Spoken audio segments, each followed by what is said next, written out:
Hello everyone, this is Paul Prater from the Haunted Arkansas Tours, and I want to share another story with you, one that I don't get to share on the tours very frequently, but one that I find absolutely fascinating. Now, there's an area in North Little Rock known as Cherry Hill, and many of you are probably familiar with it. It's north of the river and on higher land than Argenta. Today that area is largely known as Park Hill and was developed by Justin Matthews, a visionary for North Little Rock who imagined a place with tranquil neighborhoods and parks. Also, being at a higher elevation, it was promoted as being cooler than the swampy lands down below. At the base of Cherry Hill was an area known as Military Heights. Military Heights was on low ground, prone to flooding, and so the plots were sold very cheaply.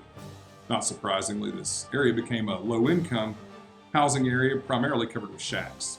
The residents were particularly prone to superstitious beliefs. Military Heights was demolished in the 1960s as part of urban renewal, and in fact, a gas station currently sits on a site that was once a graveyard, and as the story is told, none of the bodies were moved, they simply built the interstate over them. But before the interference of human development, much of the north side of the river was covered by swamp.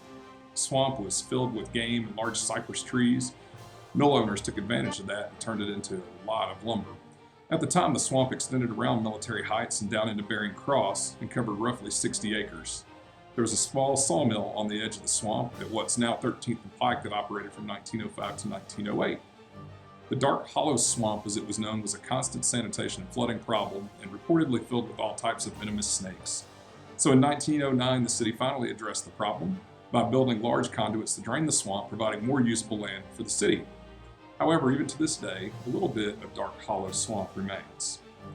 Now, before that drainage project, children were warned of the dangers of the swamp. Tales were told to keep children safe and away from there, and indeed, many people did disappear out in the murky depths. Before the swamp was drained, there was a park known as German Park, and there was a path leading to the park from the top of Cherry Hill and also from 22nd and Main that led to the park. In the early 1900s, it was a popular place for picnics and church gatherings, particularly for those from the Military Heights area. Tales started swirling of people seeing a strange-looking creature covered in hair with long, sharp teeth and a tangled beard. His gait seemed like that of an animal. The man was seen lurking about the edges of the park and then would creep off into the swamp. People started to claim that he was a werewolf, and the tales grew of those who had seen the werewolf. People started to say that perhaps he was responsible for other things happening in the community. There have been multiple murders which occurred in virtually the same spot and in the same manner. And while there were convictions for two of the murders, many believed that the murders were all the work of the same man, or perhaps a beast. Even the police began to suspect that perhaps they had a serial killer on their hands. And that began the legend of the werewolf of Cherry Hill. Thank you for listening. I hope to see you on one of the tours.